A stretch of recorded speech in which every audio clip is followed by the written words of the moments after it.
早前長實用天價買咗個寫字樓地皮，據聞呢個寫字樓可以媲美中環嘅國金中心，擁有鐵路、校網、商業、住宅於一身。Welcome home，歡迎嚟到你屋企。呢度樓底3.3米左右啦，呢度兩邊加埋呢，應該剛剛好就有6尺嘅。好，你買咗部電視擺咗喺度啦，咁你坐低嘅時候，再望出去個景觀都幾舒服喎。餐台擺邊度好啊？嗰度太細嘅，就真係未必擺到，不過會建議買個摺疊式嘅台啦。收熱鬧啦！呢個玻璃型嘅雪櫃其實我都係第一次見，都好少見發展商會咁搞法。不過幾大個幾好用喎。玄關門口位置，咁佢都整咗個鞋櫃仔嘅，就可以掹翻張凳出嚟坐低。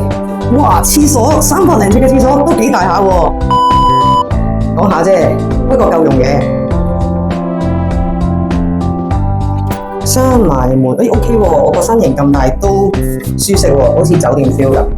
房間呢兩邊我都度過㗎啦，應該2米乘2米到嘅啫，南北對流。